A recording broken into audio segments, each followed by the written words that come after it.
Brett, Peter Schrager here, and 1, 2, 3, 4, 5, 6, 7, 8, 9, 10 cups of coffee for 4 people. What are these people trying to tell? Gotta stay up for Monday Night Football, Rams Chiefs. What's the stage crew trying to tell? Are we not bringing the energy? It's early. Is that what it is? We got to bring the energy. That's why we have the coffee. No better way to do that. Lead block time for Whiteboard Wednesday. You uncapped the markers. You got the little whiteboards. Hopefully this time it doesn't fall apart on Peter Schrager. Yeah. Up first, let's talk Veon Bell. Didn't report to the Steelers yesterday. He can no longer join them. He can't play for the rest of the season. So the NFL team that Veon Bell will suit up for. This is fun. In 2018, 19, 2019. Snap. 2019 is who? All right. Which team? Colts have a lot of space. Raiders got a lot of dough. I don't like him. Let's see. What do you got? What do we got? What do we got? I'll go. What do we got? Who you got? I said this earlier in the show. I'm going to do this again. I don't care what's most likely. I care about what I want to see happen. That's how we do this segment right here. The Baltimore Ravens, I want to see Veon Bell play the Steelers twice every single year. I like Alex Collins. I don't know if it's the long-term solution. If John Harbaugh leaves, I want to see Todd Haley come in. I want to see him go with Lamar Jackson and Javorius Allen. Le'Veon, Lamar, and Javorius is the LL Cool J backfield. You can call it a comeback in the deep blue AFC. This is what I want. Baltimore. Revenge tour. They say that everything's bigger in Texas. Yeah. And there's no bigger back that brings big-time stats to a team than Veon Bell. So I'm going with the Houston Texans. Wow. When you think about it, Lamar Miller, I'm not sure how much time he has left on his contract. What do teams do when they build around young quarterbacks who are getting paid crumbs, basically? They have Deshaun Watson. They're not going to pay him for a while. So you take a page out of Russell Wilson in Seattle. You take a page out of Carson Wentz. Take a page out of Kansas City. You know, I was just told Lamar Miller has 1 more year in his contract. So that means they can detach from Lamar Miller, who's done a great job there, and pay some big-time bucks to Veon Bell. Le'Veon, DeAndre Hopkins, and Deshaun Watson, watch out. I like it. Mine is a little off the board. I don't think I've ever seen this linked to this team, and I'm being serious with this. I think the Cowboys need a little buzz, and I think that Veon Bell doesn't need to be a featured back. He could be used as a receiver. He could be used as a back. You have Ezekiel Elliott, but who would be the second best offensive player to bring in? I think the Cowboys. They've got a ton of cap space. We don't know if they're bringing back DeMarcus Lawrence, but either it's at running back or it's at slot, whoever. Just pay the man, and then you figure out the position later. I think Ezekiel Elliott and Veon Bell to the Cowboys would make the Cowboys America's team once again and one of the most sensational watches. I know it doesn't make sense on paper Triplets. and in your fantasy football world, but Jerry Jones has done crazier. They don't have a receiving target right now. Bring in this guy. It's an offensive weapon, and he's trying to fight for the fact that he's not just a running back. I'm everything. This is the team to do it with. I like it.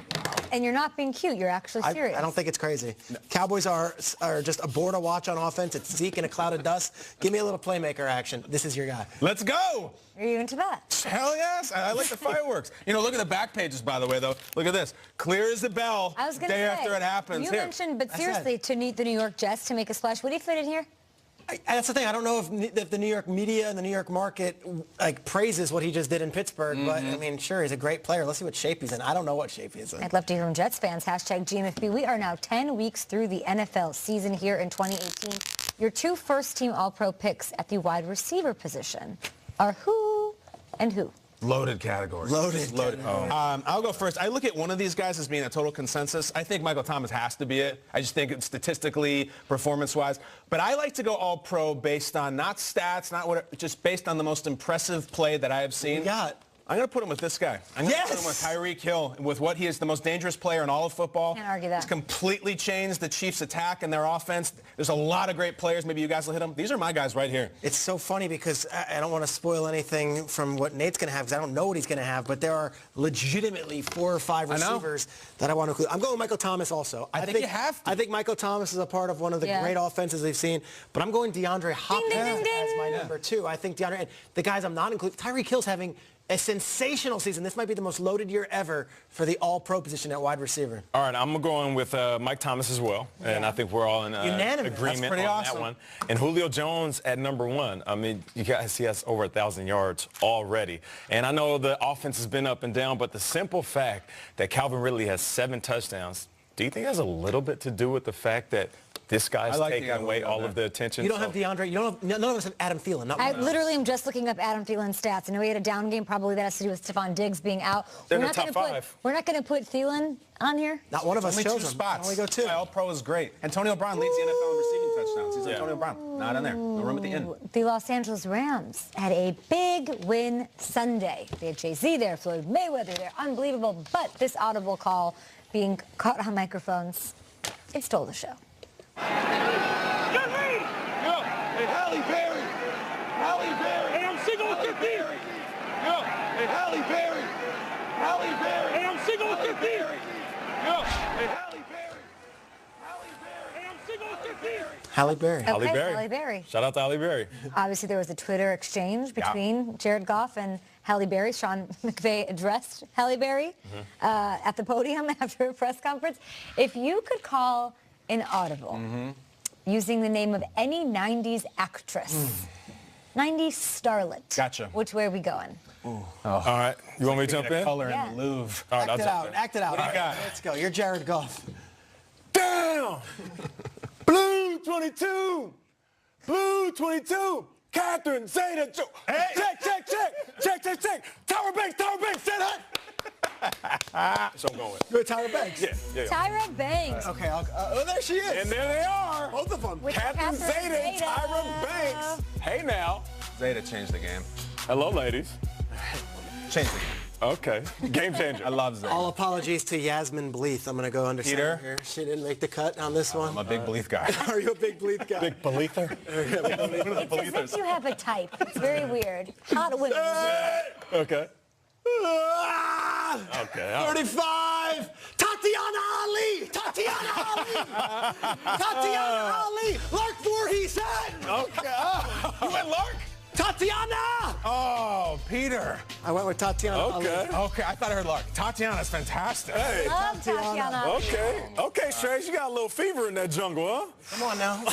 Oh, my God. The 90s. Shout out to the 90s. I like Lucy Liu, too. Wait till I stand up and call Stacey Dash. Oh, Nope. Blue 80, Liz Hurley, Tiffany Thiessen. No, kill. Give me love, Jennifer Love Hewitt, hot. somebody's got to do JLH.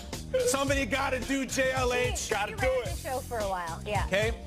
I met her backstage, the 2002 Teen Choice Awards. Very sweet. I was presenting that night. Were you? Yes, I was. I was presenting her. She was performing her hit single, Bare Naked, off her pop album. I asked her out. I took a shot. She was unavailable. She was in a relationship with a guy from LFO. Unbelievable. I asked her out. True story? 100% true story, Okay. 2002. Yeah. I would like to play the role. She had leather pants I would on. like to Yeah. play the role of Jennifer Love Hewitt. How did This this is great go? role play. Yeah, How did this go? Do you know, am I supposed to stand here? I've never done this before. Like, are we supposed to be over there? It's cool. You're doing great. All right, you're going to sing your song, right? Yeah, I'm I heard really it's excited. really good. I'm a little nervous. Did you write that yourself? No. Oh, it sounded like you did. There's an after party. You going to the after party or not? 'Cause do you wanna- I don't usually do those kind of things. There's just so many fans and people. Oh, I'm going to go. If you want to hang out, I'll have a drink. I think you seem like a great girl. I'm dating someone. Thank you. Oh, yeah? I went scene. That's it. Okay. Dating the late Rich Cronin from LFO, Summer Girls, the girl on TV. That's how that Really? went. You shot your shot. Shot my shot. I presented her, and then I said, ladies and gentlemen, Jennifer Love Hewitt. It's great. And he liked girls that were Abercrombie & Fitch. Which was more awkward, that or you asking out and getting shut down by Kristen Cavallari?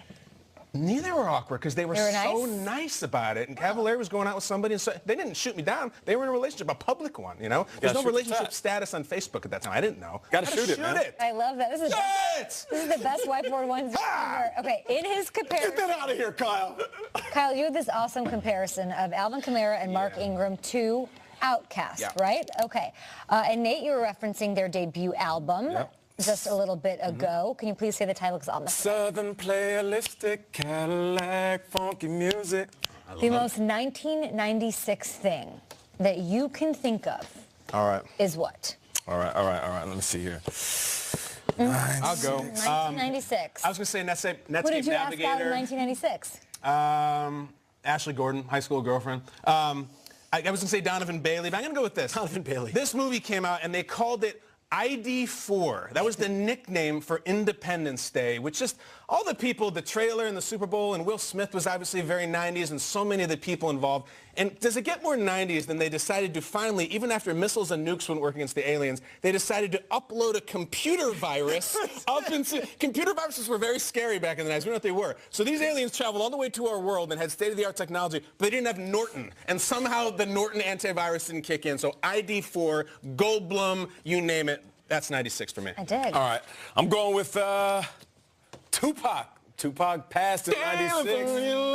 You feel me? California Love, one of the best ever to do it, one of the best poets to ever hit the mic and grace the stage. Yeah. So, yeah, I remember that night. It was the Tyson fight. Tupac shot in Vegas. 96. That was the year that Pac passed away. All right, well, that's a real easy transition for me, Nate. Can I tell you there's an incredible thread in this segment where Nate is constantly going real, sentimental? Hey, what? I can't wait to see what going on? It's happening. Nate does this. Does Peter write Party of Five now after Tupac's death? Can I possibly say the Friends theme song? funny. Party of five. Maybe you don't go Tupac's death theme. That's Tupac's occurs slain in the street, and Peter wants to do Ross and Rachel in a fountain to the Rembrandt. Or was he? Or was he? Or was That's he? That's something. your segue. I know where I was Or when he got... So I get paid the big bucks, Schrager. What do you got for He 96? might not have Doug gotten shot. Mansion. That's where he's at, man. Street corner in Vegas. Peter, what do you have for the funny segment on the show? I was Come going on, to man. go... Bring it home, man. what do you got, segue. Peter? Rwanda? All right, I'm going my to just... God. What are you doing here? Hey, what is that? Okay, skiing, dancing. What is that? What is that? Hey, hips don't lie. Jamiroquai. Oh, I love Never that even track. see that? I don't know. Jamiroquai, Virtual Insanity. Look at him. That guy. It was what? If you don't remember the video, you gotta go Google Yeah, it. it's like you're dancing around. There's furniture all over the place. You gotta move the furniture. The Yeah, I guy know. was You're like actually this. moving It's like straight, this. but It was like one of these. Virtual insanity. there was treadmills on the floor. Yes. I thought you were doing Lubega. That's a couple years later. Dun, dun, dun. Yeah, no. No, but back to the death of the famous rapper. That was fun. There was another one that was killed in the same era. Yeah, we should do it. We should do There it. was an East Coast West. Very easy to talk about anything after that, Nate. That was the insanity. That was a top 5 whiteboard. That was good. That was a top 10 for sure. Top 5 really, really potentially. fun. All right, coming up next, right here on Good Morning Football, we have